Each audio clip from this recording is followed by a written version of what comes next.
What's up, guys? J-Dog-kun here, and today I'm doing a collab with none other than the Asura.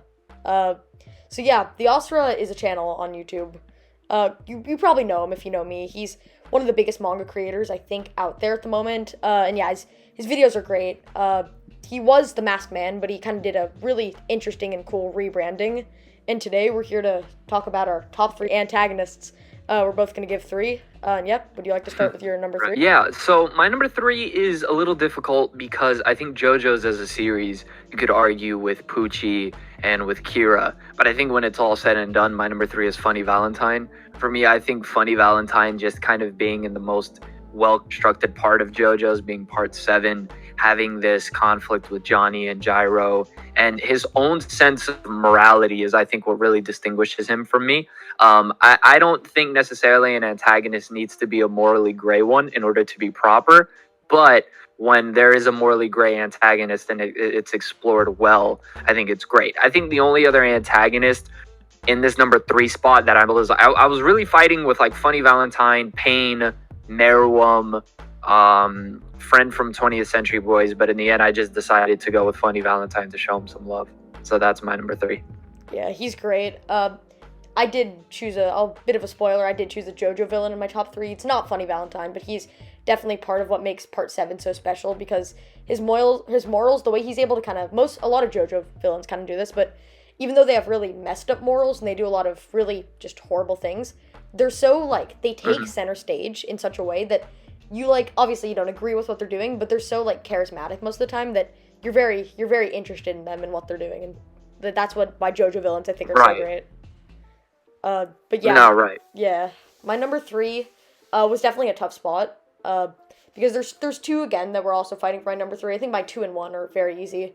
It was either between Friend from 20th Century Boys or Isabella from The Promised Neverland.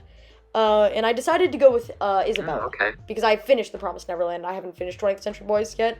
And yeah, Isabella is definitely a great character, for a lot of various reasons. And I think the first one that really comes to mind is that she is very controlling. She's somebody who sort of sets up, I feel like The Promised Neverland wouldn't really be the series that it would without her sort of control over everything. Her presence alone is just such, it really changes the characters. She has so much power over everyone, because not only the fact that, she's an adult, but she's their mother and they grew up with her. So she sort of has the way she's able to sort of manipulate them, with the fact that, it's kind of hard for them to go against their mother. And she's a very dynamic protagonist, antagonist. And I think the way that she's very dynamic is that what she's trying to do pretty much is just stop all the children from escaping, because, real quick here, have you read The Promised Neverland? Actually, no, I haven't. I didn't want to interrupt you because you were giving a really good talk on the character, it seemed. But Promised Neverland's a series that I've been wanting to get into for a while now. So, it's kind of cool to see you kind of discuss the character. Mm-hmm. Yeah. Well, later on, I'm not gonna. You get it once you get a bit more of her backstory. She's another character where this is a very common trope in especially shonens, where it kind of makes you see what the character did, but it's a bit interesting, because the way they play it is that what she did was for the better for her, but it was a very selfish act. So I'm not going to get into it because you're planning on reading it, and I don't want to give any sort of spoilers because it's just such a great series in terms of its twists and turns. But it's very similar. I'm not sure if you're too familiar with this because your manga channel, but the game The Last of Us, there's a character named Joel, and at the very end of the game, he sort of has a decision, and it's you're led to believe that it's a bad decision, but it's really it puts you in the shoes of the character so well that you see it as more of a good decision, on their front, than a selfish decision. So yep, what's your number 2? So my number 2, and this is a character that I expect to go to my number 1 once the story finishes. But for me, he's kind of the 1B to who my 1A is, and my number 2 is Griffith from Berserk. I think Griffith is probably the best example, other than Meruem, of a developing antagonist. Seeing the antagonist kind of develop in front of your eyes, but instead of just getting the motivation through some sort of flashback or backstory. And different stories can be very creative in the way that they present those backstories. But I adore everything about Griffith. he's the perfect antithesis to Guts, and Griffith just has so much to him. And it's the way that Berserk does things, as it's a show don't really tell series. And the more you reread the Golden Age, the more you really appreciate Griffith as a character. Yeah, so even though Griffith, you despise what he did, when you go back and read it, you can kind of understand where, not necessarily where he's coming from, but how he got to that point, if that makes sense. And so it's one of those things that I'll never ever get tired of going back and kind of seeing his fall from grace and him kind of regaining everything that he kind of took away from himself. One of my favorite sayings when it comes to Griffith versus Guts is Guts suffers the consequences for his actions and the actions of others. Griffith makes others suffer the consequences of his own actions instead of taking responsibility. So I think with everything he symbolizes through religious imagery, through Jung's implementation, or through Miura's implementation of Jung's theory, like all of it's just really well done and brilliant to make kind of like this anti-Christ-like figure that is Griffith. Mm-hmm. Yeah, Berserk's definitely a series that I love and hold very dear, but I actually haven't, much like a lot of my favorite series, I've actually only read, to the beginning of Conviction, so I'm definitely not caught up. So most of that made sense to me. And yeah, he's great. He's not shown as much as I would like him to be shown, but obviously I'm not caught up. And yeah, he's a great, I think obviously the big things that his dynamic with Guts is just great. And yeah, I guess I'll give my number 2. My number 2 is a JoJo's villain, and you probably expected this when I brought up JoJo villains, but Kira from Part 4. Kira's great. He's great. The way he's crafted is, he's obviously, his saying is like, that he wants to live a quiet life, and in a sense that is what he wants, and that is what he kind of does, but he will do anything and everything to get to it.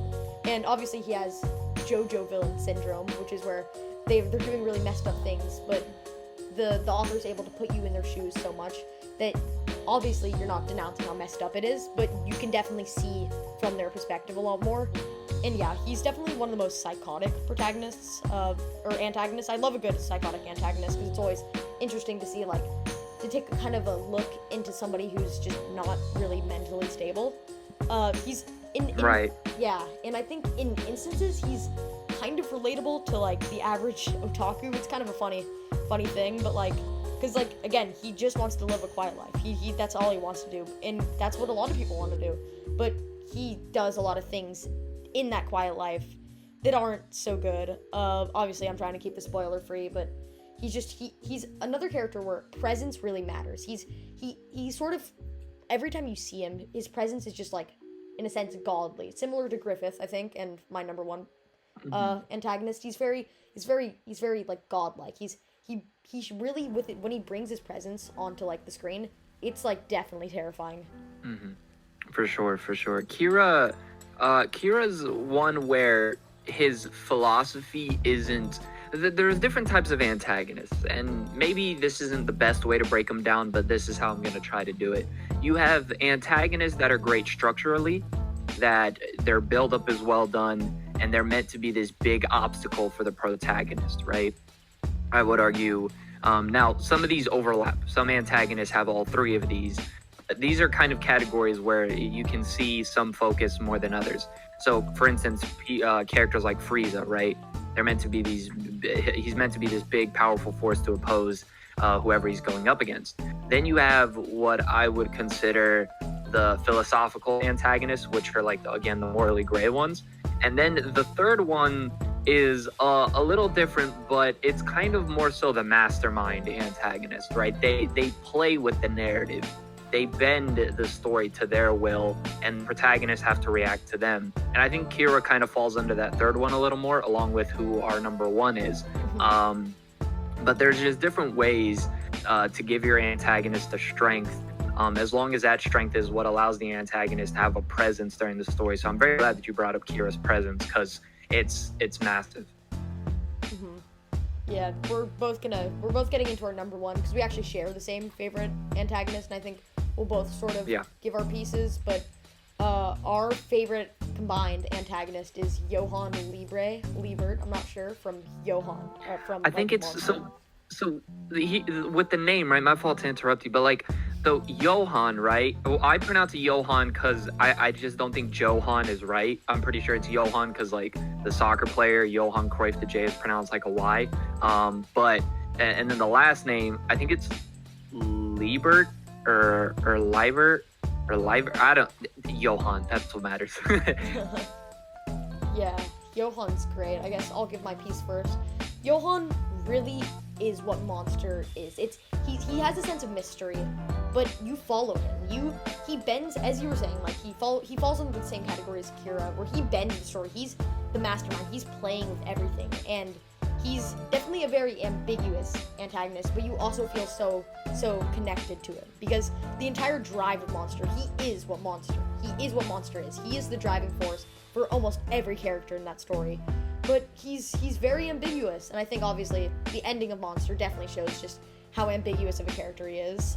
And yeah, he's just great. He's like Kira, his presence is just there's moments where I was reading manga or Monster and I just got like genuine chills from his presence and from when he came onto the screen. He just, every line of dialogue, just almost everything he says has such a sense of importance, and he bends the story. He really, as you were saying, he just bends the story to his will.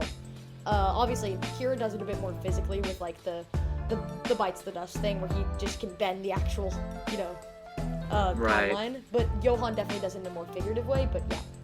Right. I think another aspect, or at least my favorite of Johan, and I'm actually really happy that my most viewed video is my analysis on his character, getting to spread the word of Johan a little bit and all that. I love the story within a story way that they presented his character. Like, I'll always love the nameless monster tale, and basically like everything you brought up. He's this phenomenal character who pulls the narrative around, and he embodies the theme of nihilism perfectly. And like, every line of dialogue that he has means something about his entire backstory and his entire message. That everything is meaningless, and he treats life as a game. And he sees, it's like the neo-Nazi organization wanted Johan, but Johan didn't care. It was like, what? You're all dead to me. And so Johan is just perfect from an absolute great stand. You always have the one or two, I say the term crayon eaters who call anything overrated, but Johan is truly, if you want to know how to write an antagonist, study Johan. It's a great antagonist. Yeah, I guess that about wraps it up. One thing I'd like to say about Johan, I know we're kind of getting off him, but I'd like to say one more thing that I kind of forgot to say, is that as you definitely brought up the point of how he thinks life is sort of a game.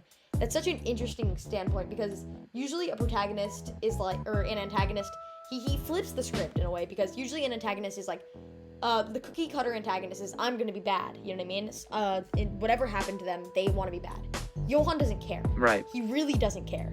And he's more of like the one who doesn't care. It's like, obviously, he's doing all the horrible stuff, but like, Tenma's the one who's sort of more like going after him. And yeah.